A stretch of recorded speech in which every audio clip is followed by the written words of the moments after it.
अस्सलामुअलैकुम students, I hope आप सब ठीक होंगे। तो आज का जो हमारा लेक्चर है ये है इफ़ेक्ट ऑफ करंट, कि करंट के हमारे पास क्या क्या इफ़ेक्ट्स हो सकते हैं या हम लोग इलेक्ट्रिक करंट को कैसे डिटरमाइन कर सकते हैं, कैसे चेक कर सकते हैं किसी भी चीज़ में इलेक्ट्रिक करंट फ्लो हो सकता है या नहीं। एक तो नंबर वन, हीट जो प्रोड्यूस होती है उससे भी हम चेक कर सकते हैं कि करंट प्रोड्यूस हो रहा है या नहीं और कितना प्रोड्यूस हो रहा है। फिर मैग्नेटिक इफ़ेक्ट है, मैग्नेटिक फील्ड के ज़रिए मैग्नेटिकली हम इस जज कर सकते हैं। और तीसरा हमारे पास है केमिकल इफ़ेक्ट, यानी कि केमिकल इफ़ेक्ट में आ जाता है रिएक्शंस वगैरह, उन रिएक्शन से भी हम चेक कर सकते हैं कि करंट फ्लो कर रहा है या नहीं। तो इसकी 3 डिफरेंट टाइप्स हैं। तो चलते हैं नंबर 1 टाइप पे, यानी कि हीटिंग इफ़ेक्ट पे। हीटिंग इफ़ेक्ट में सबसे पहले हम डिस्कस करते हैं कि लेट्स सपोज हमारे पास एक कंडक्टर है, कंडक्टर को हमने बैटरी के साथ अटैच कर दिया। आपको पता है कंडक्टर में फ्री इलेक्ट्रॉन्स होते हैं, वो कंटिन्यूसली मूव करते रहते हैं, लेकिन जैसे ही हम उसको बैटरी के साथ अटैच करते हैं ना, तो उनकी एक मोशन स्पेसिफिक हो जाती है कि जो हमारे पास प्रोटॉन है वो पॉजिटिव टर्मिनल की तरफ मूव करना शुरू कर देते हैं और जो इलेक्ट्रॉन है वो मूव करेंगे towards the positive terminal of the battery. अब होता क्या है, इलेक्ट्रॉन के जो रास्ते में ना एटम आते हैं, इलेक्ट्रॉन जो है ना वो एनर्जी लेके आते हैं भाई, यहाँ से बैटरी से वो एनर्जी लेके आते हैं, फिर वो एटम के साथ कोलाइड करते हैं। ज़ाहिर बात है हर कोलिजन के साथ वो अपनी थोड़ी थोड़ी एनर्जी रिलीज करते रहेंगे।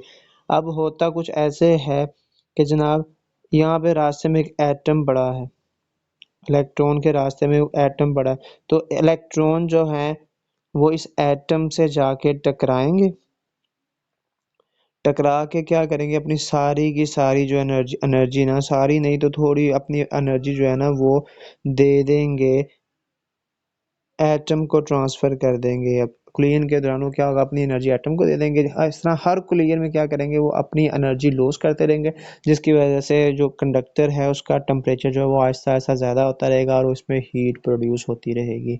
ठीक है, अब ऐसा नहीं है कि इसके रास्ते इलेक्ट्रॉन के रास्ते में कोई एटम नहीं आता, बेशुमार एटम आते हैं, वो कभी ऊपर वाले एटम से टकराते हैं, कभी नीचे वाले, इस तरह वो टकराते रहते हैं, जिसकी वजह से वो अपनी हीट लॉस करते रहते हैं। इसको कहते हैं हीटिंग इफेक्ट। और हम ये फाइंड कैसे कर सकते हैं भाई, ये हमारे पास जॉल थॉमसन का इफेक्ट है, रूल है, लॉ है, जॉल थॉमसन लॉ, जो आप मैट्रिक में पढ़ के आए हैं 10th ग्रेड में। वो हमारे पास फार्मूला है H is equal to I square R T. अब H जो क्या है, वो हीट प्रोड्यूस होती है या एनर्जी जो रिलीज होती है वो, ये हमारे पास rate of flow of charge को हम करंट बोलते हैं, वो करंट के स्क्वायर। और आर क्या है, मेटल कंडक्टर की रेजिस्टेंस। और टी क्या है, वो टाइम जिसमें इलेक्ट्रॉन मूव करते हैं। दोबारा से देख लीजिए कि क्या है हमारे पास, यहाँ से हम कैसे उसको देख सकते हैं। ये हमारे पास कंडक्टर, सही, उसके बाद हमारे पास ये इसमें से कुछ चार्ज फ्लो कर रहा है, चार्ज फ्लो करता है, उसको आई कहते हैं। और जितने टाइम के लिए फ्लो करेगा वो टाइम टी, उसकी जो अपनी रेजिस्टेंस होगी उसको आर बोलेंगे। ठीक है, आई स्क्वायर आर टी। ये हमारे पास जॉल थॉमसन का रूल है कि जो हीट प्रोड्यूस होती है वो करंट के स्क्वायर के डायरेक्टली प्रोपोर्शनल होती है, रेजिस्टेंस के डायरेक्टली प्रोपोर्शनल होती है, और टाइम टू फ्लो के टाइम कितनी देर के चार्ज कितनी देर के लिए फ्लो करता है, फ्लो करने का टाइम। ये हमारे पास the heat develop in electrical circuit due to the flow of the current, जो कि करंट के स्क्वायर के हीट जो है करंट के स्क्वायर के डायरेक्टली प्रोपोर्शनल होती है, रेजिस्टेंस के भी डायरेक्टली प्रोपोर्शनल और टाइम ऑफ फ्लो के भी डायरेक्टली प्रोपोर्शनल। जी, इसकी एप्लीकेशंस भी हैं हमारे पास। कुछ एप्लीकेशंस कहाँ पे इलेक्ट्रिक इफेक्ट इस्तेमाल होता है, वो हमारे पास है इलेक्ट्रिकल हीटर, फिर वो ये टोस्टर होता है, वो ब्रेड टोस्टर होता है, इलेक्ट्रिक आयरन है, इलेक्ट्रिक केटल है, इलेक्ट्रिक रूम हीटर है, हेयर ड्रायर है। ये जो हमारे पास हीट प्रोड्यूस होती है, जॉल थॉमसन इफेक्ट से भी प्रोड्यूस कर सकते हैं। अच्छा, इसमें आप देख सकते हैं कि हमारे पास इलेक्ट्रिकल हीटर और रूम हीटर दोनों में कॉइल लगी होती है, स्प्रिंग टाइप, तो वो कंडक्टर होता है हमारे पास इस तरह कंडक्टर। मैग्नेटिक इफेक्ट, अब मैग्नेटिक इफेक्ट क्या होता है भाई, हम मैग्नेटिकली करंट को जज कर सकते हैं। वो कहता है कभी किसी कंडक्टर में जब हम बैटरी अटैच करते हैं तो उसमें कंडक्टर में से करंट फ्लो करना शुरू कर देता है। जब कंडक्टर में से करंट फ्लो करेगा ना, तो करंट के फ्लो करने की वजह से उस कंडक्टर के सराउंडिंग्स में इर्द गिर्द मैग्नेटिक फील्ड प्रोड्यूस होना शुरू हो जाती है। जब भी कभी किसी कंडक्टर को बैटरी से अटैच करते हैं ना, तो उसमें करंट फ्लो करता है। जैसे ही करंट फ्लो करेगा ना, उसके सराउंडिंग्स में मैग्नेटिक फील्ड प्रोड्यूस होना शुरू हो जाती है। ठीक है, अब ये मैग्नेटिक फील्ड जो प्रोड्यूस होती है ना, ये डिपेंड कर रही होती है एक तो करंट की वैल्यू पे कि करंट कैसा है। ठीक है, और करंट कम है या ज़्यादा है, उस हिसाब से मैग्नेटिक फील्ड प्रोड्यूस होती है। और हम जहाँ पे चेक करना चाह रहे हैं वहाँ पे, मतलब अगर ये कंडक्टर है, इस पॉइंट पे आप मैग्नेटिक फील्ड चेक करना चाह रहे हैं, एक तो भाई डिपेंड करता है कि इस करंट पे मैग्नेट करंट कितना है, जितना ज़्यादा करंट होगा उतनी ज़्यादा मैग्नेटिक फील्ड होगी। ठीक है, और दूसरा ये डिपेंड करता है इनके दरमियान डिस्टेंस कितना है, डिस्टेंस पे भी डिपेंड कर रहा होता है कि कितना ज़्यादा डिस्टेंस है। डिस्टेंस ज़्यादा होगा तो मैग्नेटिक फील्ड कम हो जाएगी। ये हम आगे अगले चैप्टर्स में भी पढ़ेंगे। अब इसमें पैटर्न क्या होता है भाई, ये एक इम्पोर्टेंट बात ज़रा गौर से सुन लीजिए, क्योंकि यही कॉन्सेप्ट जो है ना वो आगे चलना है।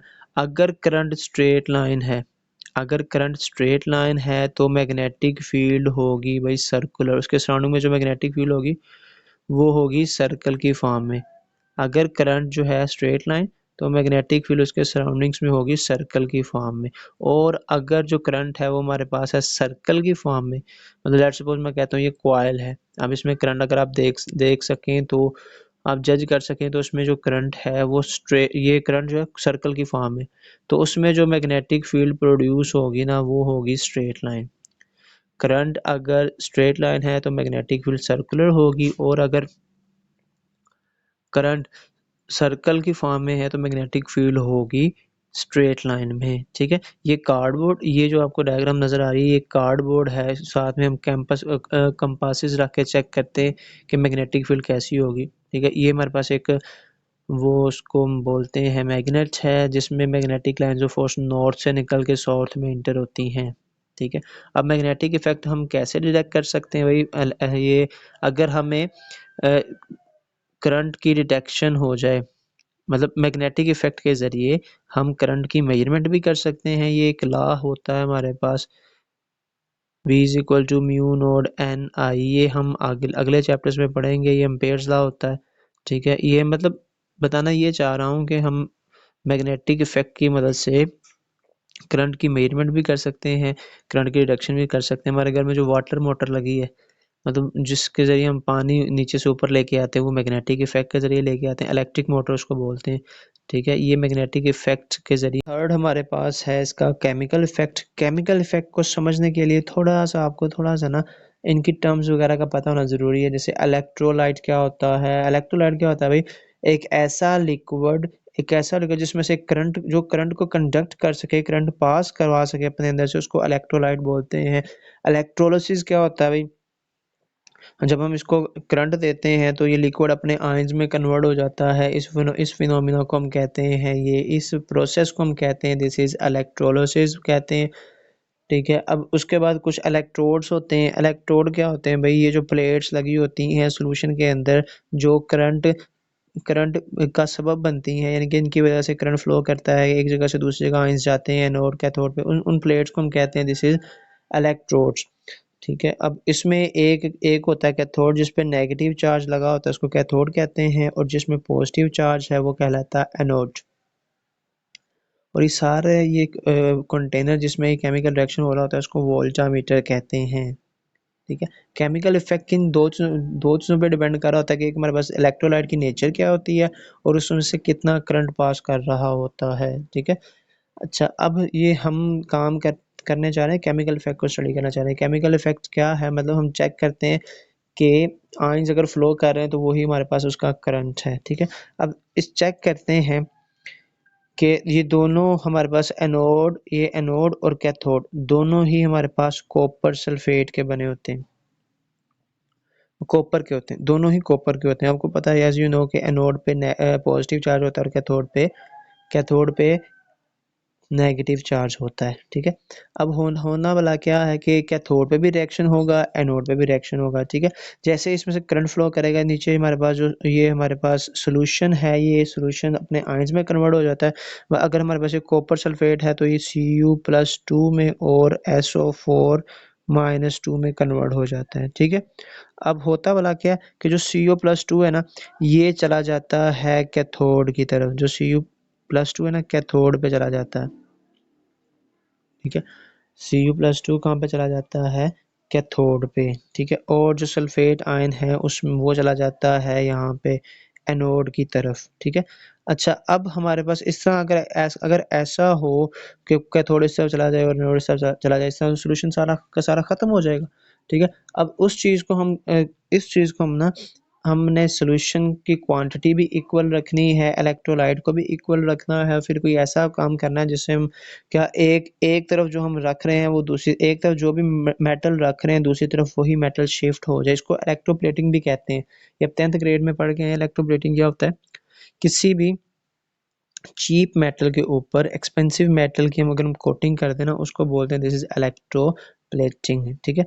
अब होना वाला क्या है, कॉपर, दोनों ही एनोड कॉपर, दोनों ही इलेक्ट्रोड जो है ना वो कॉपर के हैं, ठीक है। अब कैथोड पे भला क्या होना है, कैथोड यहाँ पे सी जब इसमें से करंट पास करेगा Cu+2 हो जाएगा।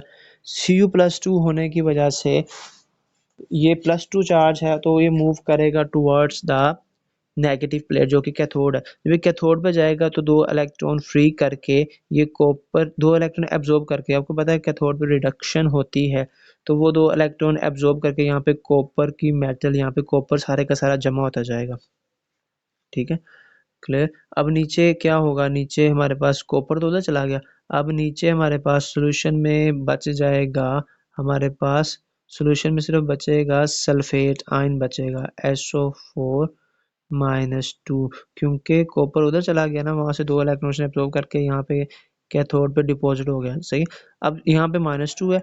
अब होना वाला क्या है, एनोड से ये क्या होगा, एनोड से दो कॉपर नीचे आएगा, ये दोनों ही कॉपर हैं, कैथोड कैथोड पे भी कॉपर है और एनोड पे भी कॉपर है, लेकिन कैथोड पे इम्प्रॉपर कॉपर, इम्प्योर कॉपर है। अब ये यहाँ से क्या होगा, नीचे सल्फेट आयन पड़े हैं, दो कॉपर कॉपर का जो आयन है वो ऊपर से यहाँ से नीचे यहाँ पे डिपॉजिट होके नीचे चला जाएगा, यहाँ से अलहदा होके एनोड से अलहदा होके नीचे चला जाएगा, नीचे कॉपर +2 और सल्फेट। अच्छा, एनोड पे होती है ऑक्सीडेशन, तो कॉपर क्या करेगा, दो इलेक्ट्रॉन रिमूव करेगा, अपने आप से दो इलेक्ट्रॉन रिमूव करेगा, यानी कि वो क्या हो जाएगा, वो कॉपर से बन जाएगा कॉपर आयन, सही है।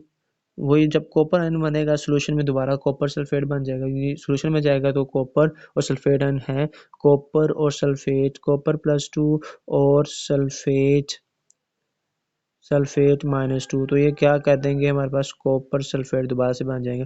अब हुआ भला क्या, इसी तरह एनोड से जो हमारे पास कॉपर+2 है, ऑक्सीडेशन होती रहेगी, कॉपर+2 नीचे आता रहेगा, जो नीचे वाला कॉपर है वो डिपॉजिट होता रहेगा कैथोड पे। इस तरह कैथोड के ऊपर ना कॉपर की ज़्यादा सी तह, काफ़ी सारा कैथोड जो है ना, कॉपर जो है ना वो इकट्ठा हो जाएगा, ठीक है।